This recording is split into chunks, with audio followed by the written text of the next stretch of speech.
Political power centre में अब अभी की बड़ी खबरें आपको विस्तार से दिखाते हैं। आज से आरजेडी में गमछा युग का अंत हो गया। टोपी काल की शुरुआत हुई तो कायदे से आज ये खबर बननी चाहिए थी, लेकिन खबर ये नहीं है, बल्कि खबर है तेजस्वी यादव का वो बयान जिसमें उन्होंने नीतीश कुमार पर हमला किया है। और एक सवाल भी खड़ा हुआ कि क्या वाकई में नीतीश कुमार तेजस्वी के आगे गिड़गिड़ाए थे।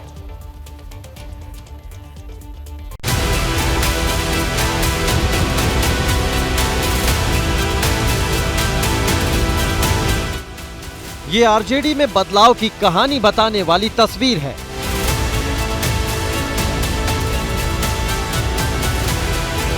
अब ये लालू यादव की नहीं बल्कि तेजस्वी यादव वाली आरजेडी है, जिसमें कार्यकर्ता टोपी लगाकर उनकी बात सुनने और अपना फीडबैक देने पहुंचे हैं।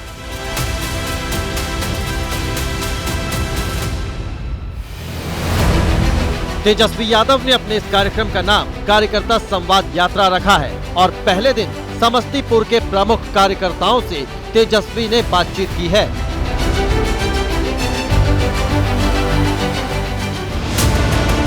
जब तेजस्वी यादव का ये कार्यक्रम तय किया जा रहा था, तभी पार्टी की तरफ से कार्यकर्ताओं के लिए गाइडलाइंस जारी की गई थी और कहा गया था कि गमछे की जगह टोपी को प्राथमिकता दें, और आज उसका इफेक्ट समस्तीपुर में दिख रहा है। इस कार्यक्रम के जरिए तेजस्वी यादव लोकसभा चुनाव में मिली हार की समीक्षा कर रहे हैं, कार्यकर्ताओं से समझ रहे हैं कि कमियां कहां रह गईं और आगे कैसे इन कमियों को दूर किया जाए। इस कार्यक्रम को विधानसभा चुनाव के नजरिए से भी अहम माना जा रहा है, क्योंकि तेजस्वी इसमें भविष्य की प्लानिंग भी करने वाले हैं। एनडीए के नेता तेजस्वी की इस यात्रा पर तंज कस रहे हैं। क्या फर्क पड़ता है? लालू जी का परिवार कोई भी यात्रा करे तो पहले अपने जो पाप किए हैं उसको तो जनता को बताओ। तेजस्वी ने इस यात्रा की शुरुआत से पहले सोमवार को नीतीश कुमार और जेडीयू पर निशाना साधा, ये कहते हुए कि उन लोगों ने साथ आने के लिए पैर पकड़े थे। जब उन लोगों का होता है तो गिड़गिड़ा के गोड़ पकड़ता है कि हमको ले लीजिए ले लीजिए ले लीजिए, ठीक है। 2-3 बार हम लोगों ने कल्याण कर दिया है, बचा दिया है। अब कोई मतलब है उन लोगों को लेने का? कोई सवाल ही नहीं पैदा होता। छोड़िए ना, नहीं उनके कहने का यही सब बात का जवाब हम दें। नीतीश कुमार जी एक धुरी हैं बिहार की राजनीति में। अब तेजस्वी के इस बयान पर जेडीयू ने पलटवार किया है और 2015 की बात याद दिलाई है। 2015 के विधानसभा चुनाव के पूर्व साक्ष्य मेरे पास मौजूद है। चुनौती के साथ मैं कह रहा हूं कि माननीय लालू प्रसाद जी ने नीतीश कुमार जी को फोन किया, कहा कि मेरा बेटा का कुछ उपाय कर दो, लेकिन लूर लक्षण बदले वाला है सबका, तो सत्ता के पेविलियन पकड़वा दिया। ये तो बीजेपी ने भी बताया है कि लालू परिवार को सियासी संजीवनी नीतीश कुमार ने ही दी थी। लालू यादव जी को नीतीश कुमार के जिंदगी में अगर कोई सबसे बड़ी भूल हुई है, ऐसे लोगों को जब 2010 से 2015 के बीच उनके 22 एमएलए थे। असल में पिछले दिनों नीतीश कुमार ने जेपी नड्डा के सामने कहा था कि वो 2 बार पलटने की गलती कर चुके हैं, अब नहीं करेंगे। इसी को लेकर तेजस्वी से सवाल पूछा गया था, जिसमें उन्होंने पैर पकड़ने वाला बयान दिया था।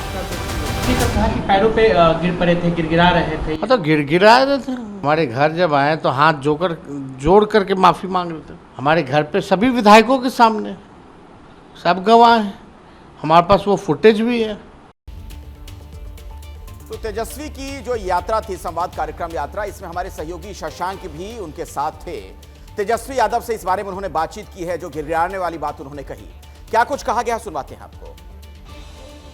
नीतीश कुमार इन दिनों बार बार कह रहे हैं कि आरजेडी के साथ जाना मेरी गलती थी, लेकिन जब वो बार बार इस तरह की बात करते हैं तो उसके बाद पलटने की संभावना और अधिक रहती है। तो क्या चाचा के लिए गेट खुले हुए हैं आरजेडी के? उनका हर ये 2-3 महीना पे विश्वास दिलाते रहते हैं। पता नहीं क्या ज़रूरत है बार बार किसी को विश्वास दिलाने के लिए और बार बार ये कहने की कि अब हम कहीं नहीं जाएंगे, अब हम कहीं नहीं जाएंगे। ये कोई मतलब है क्या? क्यों? जब आप वहाँ हो तो बार बार बोलने की क्या ज़रूरत है कि अब हम कहीं नहीं जाएंगे? जब भी बोलते हैं और लोगों का बेचैनी बढ़ा देते हैं। हमारे साथ थे तो बोलते थे मर जाएंगे, मिट जाएंगे, मिट्टी में मिल जाएंगे, भाजपा में नहीं जाएंगे। हम गधापंथी किए जो भाजपा में चले गए, सदन में इस तरह का बयान बोलते थे। अब देखिए, हालांकि व्यक्तिगत तौर पे उनका हम सम्मान करते हैं, लेकिन राजनीतिक विश्वसनीयता जो है मुख्यमंत्री की वो खत्म हो चुकी है। लेंगे कि नहीं लेंगे सर बिहार, ये जानना अब कोई सवाल नहीं। अब तो घर आए थे, हाथ वाथ जोड़े मेरी माँ सामने, सब विधायकों के सामने, अब हम कहीं नहीं जाएंगे, अब जो हुआ माफ़ कर दीजिए, अब हम जहाँ हैं वहीं रहेंगे। उनका बयान है, मेरे पास वीडियो है भाई उस कार्यक्रम का, कई बार हाउस में कहा। मतलब गिरगिरा रहे थे आपके यहाँ, इसका वीडियो रिकॉर्डिंग है। हाँ,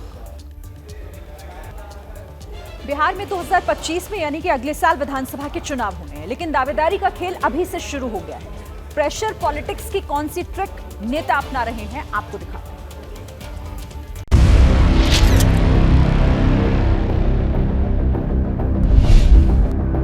नहीं, फार्मूला तो विधानसभा और लोकसभा का अलग अलग होता ही है, और लोकसभा का जो फार्मूला हुआ उससे थोड़ा नुकसान भी हुआ है। तो पुराने अनुभव के आधार पे आदमी आगे करेक्ट करता है, तो इसलिए करेक्शन होगा। राष्ट्रीय लोक मोर्चा के अध्यक्ष उपेंद्र कुशवाहा ने राज्यसभा सांसद बनते ही विधानसभा के लिए सीटों के बंटवारे का राग छेड़ दिया। नहीं, फार्मूला तो विधानसभा और लोकसभा का अलग अलग होता ही है।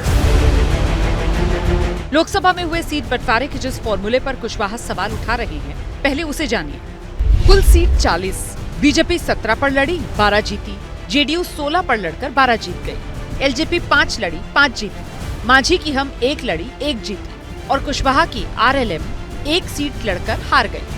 अब आने वाले दिनों में बिहार में विधानसभा के चुनाव होने हैं। कुशवाहा लोकसभा से अलग फॉर्मूले की बात लेकर आए हैं। लेकिन एनडीए में टिकट बंटवारा आसान नहीं रहने वाला, क्योंकि ऐसा पहली बार होगा जब एनडीए का मौजूदा स्वरूप मैदान में उतरेगा। इससे पहले 2020 के विधानसभा चुनाव में चिराग और उपेंद्र कुशवाहा एनडीए में नहीं थे।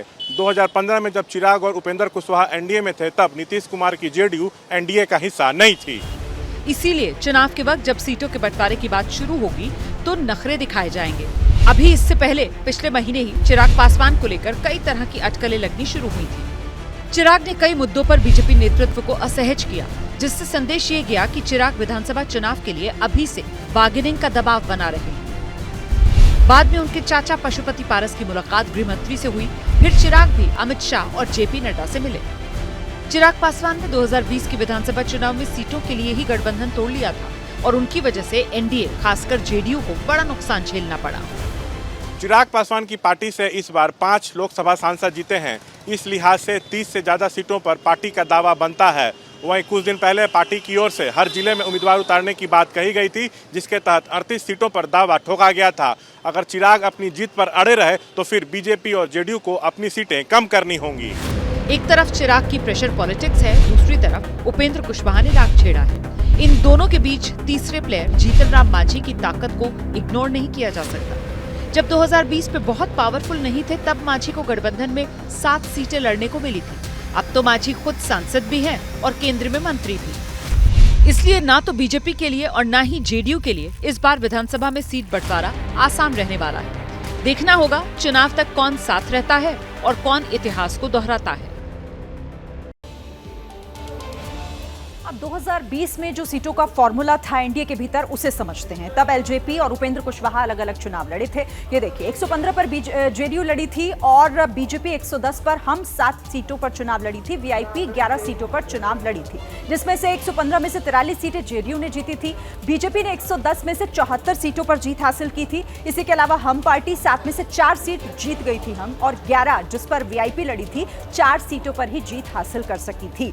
ये तो फॉर्मूला हुआ 2020 का। अब क्योंकि कई तरीके की बातें और दावेदारी भी सामने आ रही हैं, इन्हीं तमाम बातों को लेकर और खासतौर से उत्तराधिकारी को लेकर उपेंद्र कुशवाहा से हमारी संवाददाता निधि श्री ने बात की है। जवाब बेहद दिलचस्प था, सुनिए। बिहार में नीतीश कुमार के बाद एनडीए का नेता बनने के गुण जो है, मगर अगर आपकी जाति और आसपास अगर जोड़ दिया जाए तो सीधा सवाल ये मेरा, एनडीए का नेता बनने के गुण आप में हैं या सम्राट चौधरी में है? आपको क्या लगता है? अभी का विषय कहाँ है यार, अभी तो नीतीश कुमार के बाद का कहाँ कोई मामला है, अभी तो नीतीश जी हैं ही। कह रहे हैं उनका आखिरी चुनाव है। लोग कह रहे हैं, लोग क्या कह रहे हैं उनका विषय है। अब इसके आगे का 5 चुनाव कैसे होगा उस पर अभी बात करने का क्या मतलब है। अभी जो चुनाव है उस पर हम लोग बात कर रहे हैं। और जहाँ तक आप कंपेरिजन करना चाह रहे हैं सम्राट चौधरी और उपेंद्र कुशवाहा में, तो हम दोनों एक ही हैं। कहीं से गलतफहमी किसी को नहीं होनी चाहिए कि कोई उपेंद्र कुशवाहा वर्सेस सम्राट या कोई, हम दोनों एक ही हैं। बाकी और लोग भी हैं, दोनों क्या, तीसरे चौथे पांचवें सब हम लोग हैं। उसमें से कोई होगा तो हम लोगों की ताकत उनके साथ रहेगी। लीडरशिप को लेकर नहीं, लीडरशिप को लेकर है तो उसमें हमने कहा कि अभी का यह विषय नहीं है। लेकिन अगर विषय को थोड़ी देर के लिए मान भी लीजिए तो सब हैं उसमें। वो ऐसा नहीं कि कोई बनाम वो हैं हम हैं या अपनी ओर से हम दावा कर रहे हैं, अपनी ओर से वो दावा कर रहे हैं, ऐसा कुछ भी नहीं है। हम सब लोग हैं। और अब जरा वो लोकसभा चुनाव याद करिए अभी हाल में, जिसके नतीजे आए। राहुल गांधी कैसे आरक्षण के मुद्दे पर बीजेपी को घेरते थे, प्रधानमंत्री मोदी को घेरते थे, और माना जाता है कि बीजेपी को इसका नुकसान भी हुआ चुनाव में। अब राहुल गांधी ने खुद आरक्षण को लेकर विदेश से एक ऐसा बयान दे दिया कि वो घिर गए हैं। चारों तरफ से उन पर हमले हो रहे हैं। There's 70 bureaucrats who run the Indian government. Out of 70 people, there's one tribal. I think 3 Dalits, 3 OBCs, a minority. So 90% of India, in the government of India, has access to less than 10% of the positions that determine how finances, how money is going to be spent. It's not the only tool. There are other tools. But we will think of scrapping reservations when India is a fair place. And India is not a fair place. 7 समंदर पार America से कांग्रेस के नेता राहुल गांधी ने आरक्षण वाला ये तीर छोड़ा तो देश की सियासत में हंगामा मच गया। आरक्षण इस देश के वंचित समाज के लोगों की जरूरत है। पिछड़ेपन को देखते हुए, उनकी आर्थिक सामाजिक स्थिति को देखते हुए आरक्षण की व्यवस्था लागू हुई है, तो वो लागू रहेगी, जारी रहेगी। इसमें खत्म होने का कहाँ सवाल आ जाता है। मैंने राहुल गांधी का बयान क्या है वो नहीं सुना। आरक्षण खत्म होने का सवाल नहीं। ये सच्चाई है जो अंदर छुपाए बैठे थे। राहुल गांधी का भेद भी खुल गया। और मैं अब ST, SC और OBC को लोगों को कहना चाहता हूं, ये आदमी आपके लिए इतना खतरनाक है, ये आपके रिजर्वेशन भी खत्म करेगा और ये देश को जाति नाम पे इतना लड़ाएगा, इतना बढ़ाएगा कि देश का बहुत बड़ा नुकसान करेगा। ये सच्चाई अब आपके सामने है। बीएसपी प्रमुख मायावती के कानों तक बात पहुंची तो उन्होंने फौरन सोशल मीडिया पर लंबा चौड़ा पोस्ट लिखा और हर शब्द के जरिए कांग्रेस की मौजूदा से लेकर पुरानी पीढ़ी के नेताओं को आरक्षण पर घेर लिया। मायावती ने लिखा, कांग्रेस पार्टी के सर्वे सर्वा श्री राहुल गांधी के इस नाटक से सतर्क रहें, जिसमें उन्होंने विदेश में ये कहा है कि भारत जब बेहतर स्थिति में होगा तो हम SC, ST, OBC का आरक्षण खत्म कर देंगे। इससे स्पष्ट है कि कांग्रेस वर्षों से इनके आरक्षण को खत्म करने के षड्यंत्र में लगी है। इन वर्गों के लोग कांग्रेसी नेता श्री राहुल गांधी के लिए इस घातक बयान से सावधान रहें, क्योंकि ये पार्टी केंद्र की सत्ता में आते ही अपने इस बयान की आड़ में इनका आरक्षण जरूर खत्म कर देगी। ये लोग संविधान और आरक्षण बचाने का नाटक करने वाली इस पार्टी से जरूर सजग रहें।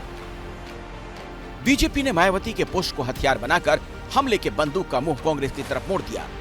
अरे आरक्षण की जो खत्म करने की बात कही थी पंडित जवाहरलाल नेहरू ने 1961 में, उन्होंने सभी मुख्यमंत्रियों को पत्र लिखा था। वो पत्र मौजूद है, पार्लियामेंट में डिस्कस हुआ। उन्होंने सभी मुख्यमंत्रियों से कहा था कि हमें आरक्षण पसंद नहीं है। दलितों को केवल इन्होंने वोट बैंक समझा, लेकिन दलित आज समझ गया है कि ये कांग्रेस पार्टी हमेशा उनकी विरोधी रही है। इन्होंने हमेशा दलितों को दरकिनार किया, इसलिए कभी दलित अब इनके उसमें नहीं फंसने वाले हैं। राहुल का आरक्षण वाला बयान बैकफायर होता दिखा तो कांग्रेस के नेता समझ पर सवाल उठाने वाला बयान देने लगे। नहीं, शायद उन्हें समझ में नहीं आया मायावती जी को कि क्या बोला है। जब ऐसा देश हो जाए जहां कोई अमीरी, गरीबी, पिछड़ापन, अगड़ापन, सब में सारे भेद समाप्त हो जाएं, तब जाकर हम अपनी नीति बदलेंगे। उससे पहले कैसे बदल सकते हैं? यही तो कहा, उसमें क्या गलत है? देश में आरक्षण सेंटिमेंटल मुद्दा है। लोकसभा चुनाव में इसी आरक्षण और संविधान के सहारे कांग्रेस ने बीजेपी के खिलाफ माहौल बना दिया। नतीजा रहा कि बीजेपी बहुमत के कांटे से दूर रह गई। अब सामने कई राज्यों में विधानसभा के चुनाव हैं, तो बीजेपी राहुल के इस बयान को न सिर्फ मुद्दा बनाएगी बल्कि दलित और पिछड़ों के बीच भुनाने की कोशिश करेगी। केंद्रीय मंत्री चिराग पासवान ने सोशल मीडिया पर लिखा, आरक्षण समाप्त करना तो दूर, सोचना भी अपराध है राहुल गांधी जी। पिछले महीने जब सुप्रीम कोर्ट ने आरक्षण में संशोधन की सलाह दी थी, तब प्रधानमंत्री ने साफ कहा था कि ऐसा कोई बदलाव नहीं किया जाएगा। लेकिन इसके बावजूद पिछले महीने सड़क पर उतरकर देश में तमाम दलित संगठनों ने भारत बंद किया था और अब राहुल गांधी ने विदेश में आरक्षण को समाप्त करने वाला बयान देकर के एक तरह से अपने लिए राजनीतिक मुश्किल मोल ली है। अभी तक आरक्षण में संशोधन का बयान बीजेपी को नुकसान पहुंचाता रहा है। राहुल गांधी ने आरक्षण को लेकर जो बात कही उस पर बीजेपी अब बहुत हमलावर है और अभी एक प्रेस कॉन्फ्रेंस कर रहे हैं। रविशंकर प्रसाद सीधे आपको लिए चलते हैं। समर्थन करती ही तो आप देख लीजिए कि इमरजेंसी पर अभी कोई पिक्चर बनी है तो कांग्रेस पार्टी मुखर विरोध कर रही है, क्योंकि उस समय की सच्चाई सामने आ रही थी। किस तरह से समाचार पत्रों का अंकुश लगा, सेंसर लगा, न्यायपालिका सुपरसीड हुई हाई कोर्ट में, ये आप सभी जानते हैं।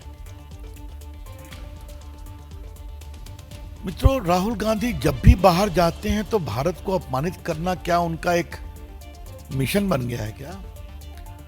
Rahul Gandhi is on a mission mode to demean, degrade, insult India whenever he goes abroad. और उनका चाइना प्रेम वहां दिखाई पड़ जाता है, क्योंकि उस पर टिप्पणी हो गई है।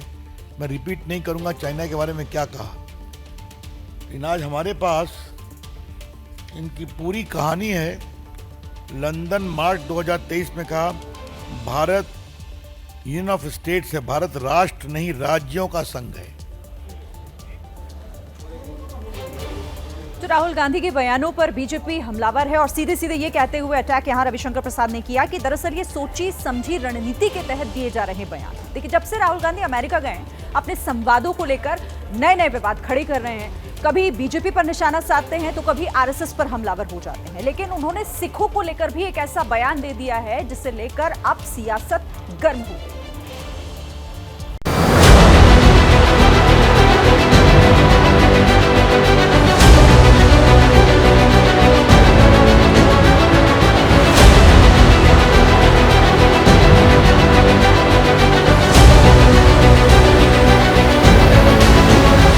Is about whether he as a Sikh is going to be allowed to wear his turban in India. मैं आपको बताता हूं 1984 में a pogrom was carried out against the Sikh community. 3,000 innocent people were killed. तो Congress party सिखों का कत्लेआम किया और वो आज पाठ पढ़ाने चले।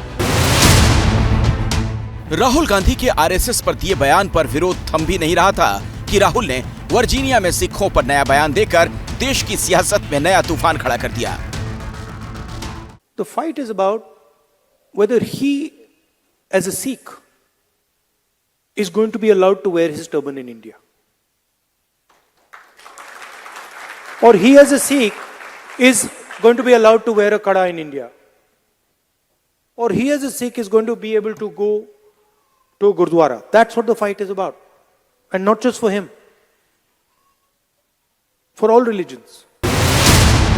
राहुल गांधी इन दिनों अमेरिका के दौरे पर हैं, जहां वो एक के बाद एक कई कार्यक्रमों में शामिल हो रहे हैं और इन्हीं कार्यक्रमों के मंच से वो हर दिन एक नया सियासी तीर छोड़ रहे हैं। लेकिन इस बार राहुल ने सिखों के जरिए केंद्र सरकार पर निशाना साधने की कोशिश की, जिस पर बीजेपी ने मोर्चा खोलते हुए राहुल को 84 में हुए सिख दंगों की याद दिला दी।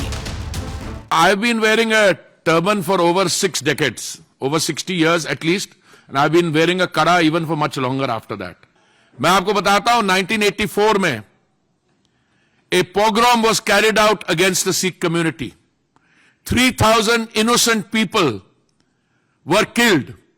People were dragged out of their homes and tires were put around them and they were burnt alive. तो चूहा खा के बिल्ली चली हज करने। जो कांग्रेस पार्टी आजादी के बाद से तुष्टीकरण की राजनीति की, सिखों का कत्लेआम किया और वो आज पाठ पढ़ाने चले हैं। राहुल गांधी इस तरह की बातें करें सत्ता हासिल करने के लिए कम्युनिटी को बदनाम करें, एक कम्युनिटी को डिमीन करें, एक कम्युनिटी के खिलाफ नफरत फैलाएं। उस कम्युनिटी जिसके लिए उन्होंने उनके और उनके परिवार और उनकी पार्टी ने खुद 1984 में एक कत्लेआम की कोशिश की हो, इस तरह से दस्तार हटाने की, ककार हटाने की कोशिश की हो। तो ये जो राहुल गांधी कर रहे हैं, मैं इसकी कड़े शब्दों में निंदा करता हूं। देश को बांटने का, नफरत फैलाने का काम कर रहे हैं सत्ता हासिल करने के लिए। लेकिन कांग्रेस ये कहते हुए राहुल गांधी के बयान का समर्थन कर रही है, जो पार्टी हिजाब के खिलाफ आंदोलन चला सकती है वो कुछ भी कर सकती है। प्रधानमंत्री के पद पर बैठे हुए व्यक्ति लोगों को कपड़ों से पहचानने की बात करते हैं। हिजाब के खिलाफ आपकी पार्टी आंदोलन चलाती है। जो आज हिजाब के खिलाफ आंदोलन चलाती है वो कल सिखों की पगड़ी पर भी आएगी, इसमें किसी को कोई शक नहीं है। मतलब कांग्रेस सिखों की पगड़ी को हिजाब से जोड़कर बता रही है और ये बताने की कोशिश कर रही है कि सिखों की पगड़ी अब निशाने पर है। वैसे राहुल गांधी का ये बयान हरियाणा चुनाव से ठीक पहले आया। ऐसे में सियासी तूफान आना लाजमी है, क्योंकि बीजेपी इस मुद्दे को न सिर्फ हरियाणा विधानसभा चुनाव में उठाएगी, बल्कि उसने राहुल गांधी को अदालत तक ले जाने की चेतावनी दे दी है। क्या रेल हादसों के पीछे आईएसआईएस का हाथ है? लगातार ट्रैक पर जो सबूत मिल रहे हैं वो तो किसी साजिश की तरफ ही इशारा कर रहे हैं। देखिए, अभी कानपुर की गुत्थी तो सुलझी भी नहीं थी कि अजमेर में ट्रैक पर सीमेंट के बोल्डर मिलने से भी सनसनी फैल गई। शहर 2 लेकिन मॉड्यूल 1, मकसद 1 और तारीख भी 1। 8 सितंबर को कानपुर के पास संदिग्ध विस्फोटक के जरिए ट्रेन को डीरेल करने की साजिश हुई और उसी रात यानी 8 सितंबर को ही राजस्थान के अजमेर में सीमेंट के बोल्डर से ट्रेन को पलटने की साजिश का खुलासा हुआ।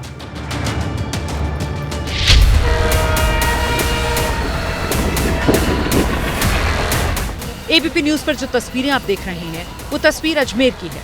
ट्रैक पर 70 किलो के सीमेंट के बोल्डर को रखकर मालगाड़ी को पलटने की साजिश रची गई।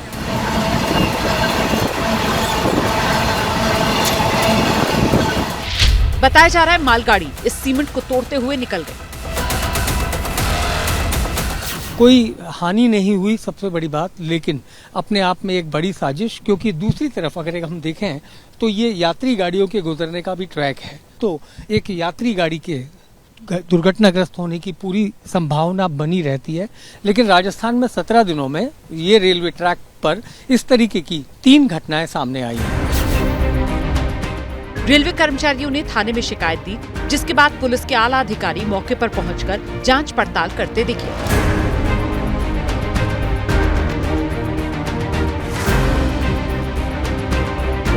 एबीपी न्यूज के रिपोर्टर मनीष शर्मा ने जांच में जुटे पुलिस अधिकारी से बात की और पूरे मॉड्यूल को समझने की कोशिश की।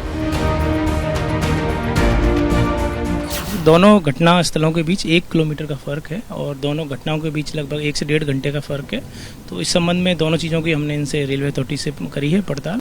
और भी इस तरह की घटनाएं हुई हैं, तो इन सभी घटनाओं को ध्यान में रखते हुए ये इन्वेस्टिगेशन किया जाएगा। सर, कोई सीसीटीवी तो यहाँ होने का प्रश्न? हाँ बिल्कुल, यहाँ पे कोई सीसीटीवी नहीं है। मालगाड़ी को ड्रिल करने के लिए क्या इसमें उनका मोडस ऑपरेंडी रह सकती है, तो ये सभी इन्वेस्टिगेशन का पहलू है। फिलहाल ये जो घटना हुई है उस संबंध में हम पूरा इन्वेस्टिगेशन कर रहे हैं। पुलिस जांच में जुटी है कि ये किसी की साजिश है या फिर शरारत। जांच के लिए एसआईटी का गठन किया गया। साजिश का शक इसलिए क्योंकि दोनों ट्रैक पर बोल्डर रखे गए थे और करीब 1 किलोमीटर तक मालगाड़ी बोल्डर को घसीटकर ले गई। अजमेर में ये घटना 8 सितंबर की रात करीब 10:30 बजे की है।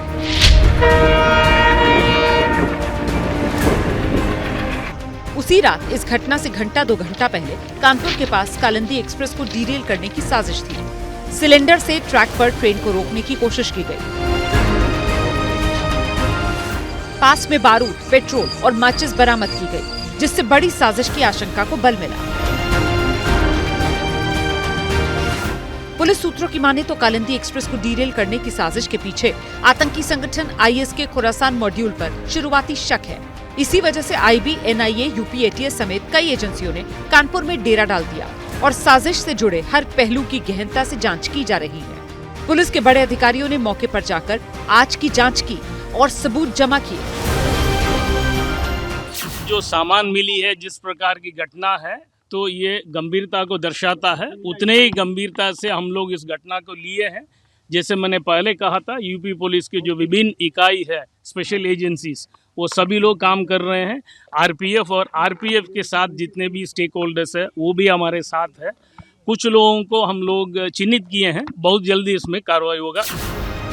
पुलिस सूत्रों के मुताबिक आईएस और आईएसआई के इशारे पर ट्रेनों पर लोन वुल्फ अटैक किया जा रहा है। फिलहाल गहनता से इसकी जांच की जा रही है। और अब बात कर लेते हैं आसमान से बरसते आफत की। देश का एक बहुत बड़ा हिस्सा इस वक्त बाढ़ और बारिश से परेशान है। इन दोनों राजस्थान के कई जिले भी बहुत बुरी तरीके से बारिश की वजह से प्रभावित हुए हैं। खासतौर पर अजमेर की बात कर लें, सिरोही की बात करें, दौसा की बात करें, यहां पर हाल बेहाल है। दिखाते हैं आपको रिपोर्ट।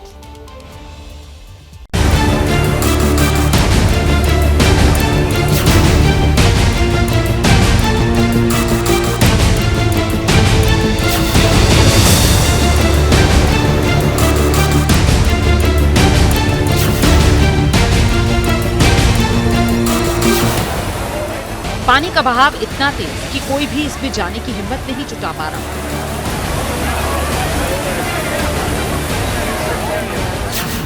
अजमेर इन दिनों एक साथ कई आपदाओं से जूझ रहा है, क्योंकि एक तरफ सड़कों पर पानी भरा है, दूसरी तरफ फॉयसागर झील में आई दरार बढ़ती जा रही है। झील के पानी को रोकने के लिए अब तक की जितने भी उपाय किए गए वो बारिश ने फेल कर दिए, क्योंकि 2 दिन पहले एनडीआरएफ की टीम ने बजरी के कट्टों की दीवार बनाई थी, लेकिन उनका क्या हाल है ये भी आप तस्वीर में देख सकते हैं।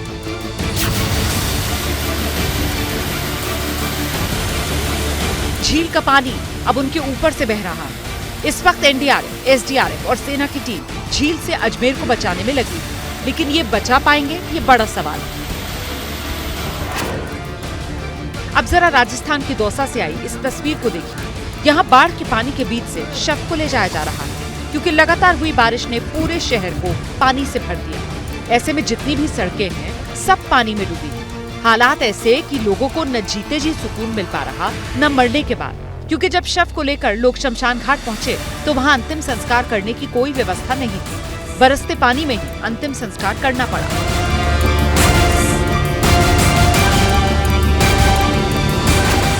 इस वक्त राजस्थान के ज्यादातर जिले बाढ़ की कैद में हैं। तस्वीरें राजस्थान के माउंट आबू की हैं, जहां पिछले 12 घंटे में नॉन स्टॉप बारिश ने नदी नालों की चाल बदल दी। जहां तक नजर जाएगी पानी ही पानी नजर आएगा। शहर के सभी निचले इलाके पानी से भरे हैं। जो बचे हैं वो इस बात को लेकर टेंशन में हैं कि वो कब तक बचे हैं, क्योंकि पानी को जहां से रास्ता मिल रहा है वो वहां से बह रहा है। ये छत्तीसगढ़ की राजधानी रायपुर है, जिसकी हालत इस वक्त बद से बदतर है। कॉलोनी से लेकर घरों तक में पानी भरा है और नगर निगम घोड़े बेचकर सो रहा है, क्योंकि जब पानी निकासी के लिए काम करने की जरूरत थी तब किया नहीं और अब पूरा शहर भुगत रहा है।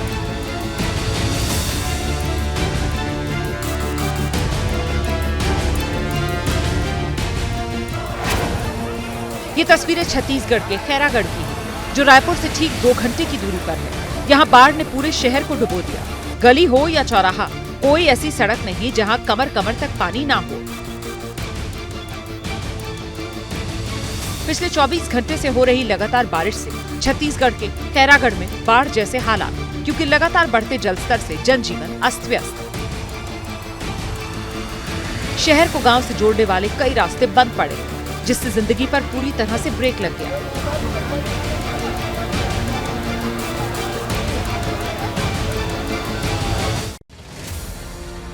बीजेपी ने जारी की 21 उम्मीदवारों की दूसरी लिस्ट। 2 मंत्री सहित 5 विधायकों का टिकट कटा, 3 सीटों पर ऐलान बाकी।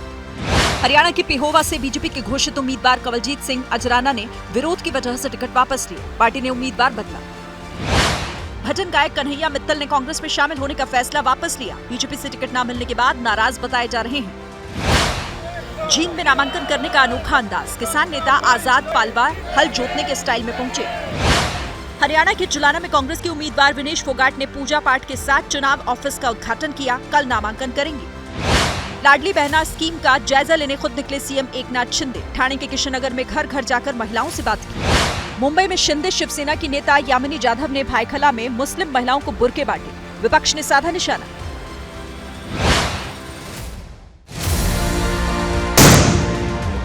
मणिपुर की राजधानी इम्फाल में पुलिस ने प्रदर्शनकारियों पर छोड़े आंसू गैस के गोले। राजभवन की तरफ मार्च करने जा रहे थे छात्र।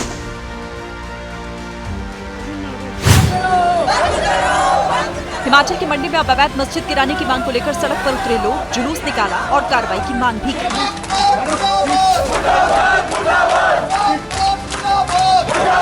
विष्णु सरकार की, विष्णु देव जी की, बाबा भोलेनाथ के। रायपुर में सीएम विष्णुदेव साय और छत्तीसगढ़ विधानसभा अध्यक्ष रमन सिंह ने बीजेपी कार्यकर्ताओं को तीर्थ स्थलों तक ले जाने वाली बसों को हरी झंडी दिखाई।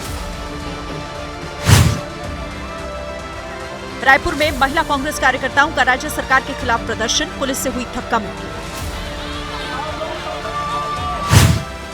रूटीन चेकअप के लिए मुंबई गए लालू प्रसाद यादव, कहा पूरे बिहार का दौरा करेंगे नीतीश।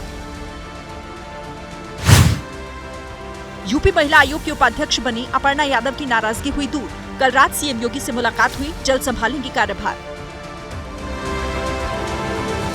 कांग्रेस के नेता सुशील कुमार शिंदे ने जम्मू कश्मीर को लेकर कुछ ऐसा कहा जिसको लेकर अब बवाल मच गया है, सियासी बखेड़ा खड़ा हो गया है। अनुराग ठाकुर ने इसी को लेकर अब किस तरीके से निशाना साधा है, उन पर यह भी हम आपको बताएंगे। अनुराग ठाकुर ने कहा कि शिंदे के बयान से कांग्रेस शासन के दौरान जम्मू कश्मीर की स्थिति क्या थी, यह साबित हो जाती है बात। कांग्रेस की सरकार के समय जम्मू कश्मीर के हालात कैसे थे? आतंकवाद, अलगाववाद और पथराबाजियों की बोलबाला था। 45,000 लोगों की जानें जा चुकी थी और लॉल चौक जैसे क्षेत्र में भी अगर देश के उस समय के गृह मंत्री सुशील कुमार शिंदे जाने से कतराते थे तो समझ लीजिए क्या हाल होगा। आज आइए, लाल चौक पर देश का कोई भी व्यक्ति जा सकता है, तिरंगा झंडा फहराता है, हर तरफ सुख और शांति है और विकास वहाँ पे हुआ है। यही फर्क है, कांग्रेस आफत लाती थी, हम राहत लाते हैं। कांग्रेस आज भी आतंकवाद, अलगाववाद और पथराबाजियों का समर्थन एनसी के साथ मिलकर करती है। सुशील कुमार शिंदे देश के गृह मंत्री थे। उन्हीं के राजनीतिक जीवन के अनुभव पर दरअसल ये किताब लिखी गई है, जिसके विमोचन के मौके पर शिंदे ने कुछ ऐसी बात कही जिस पर यह बवाल हो रहा है। जब मैं होम मिनिस्टर था उसके पहले मैं उनके पास जाता था और एडवाइस भी मांगता था, तो उन्होंने मुझे एक ऐसा असली एडवाइस किया कि सुशील बोले तू इधर उधर मत भटक, तू लाल चौक में जाके वहाँ भाषण कर, कुछ लोगों से मिल और डल लेक में घूमते चलो ऐसा। और वो एडवाइस से मुझे बहुत कुछ पब्लिसिटी मिली और लोगों में एक ऐसा होम मिनिस्टर है कि जो बिना डर के वो जाता है, लेकिन मेरी वो किसको बताऊं। हाँ, नहीं, सच्ची है, नहीं वो हिंदी। तो सुशील कुमार शिंदे ने ये बात मजाकिया अंदाज में कही थी, लेकिन अब इसी को लेकर विवाद खड़ा हो गया है। हम फौरन लौटेंगे कुछ और बड़ी खबरों के साथ, आप देखते रहिए एबीपी न्यूज। जैसे ही घड़ी का काटा दोपहर 2:30 पे आए, बबीता जी का दिल सास बहू साजिश के लिए मचल जाए। और ये है इनकी बहू, पूरे दिन ऑफिस की टेंशन हो जाए गॉन जब ये करें अपना फेवरेट शो फ्री टाइम पे ऑन। इनकी तरह आप भी देखिए अपना फेवरेट शो अपने टाइम पर और डाउनलोड कीजिए एबीपी लाइव ऐप अपने स्मार्ट टीवी पर।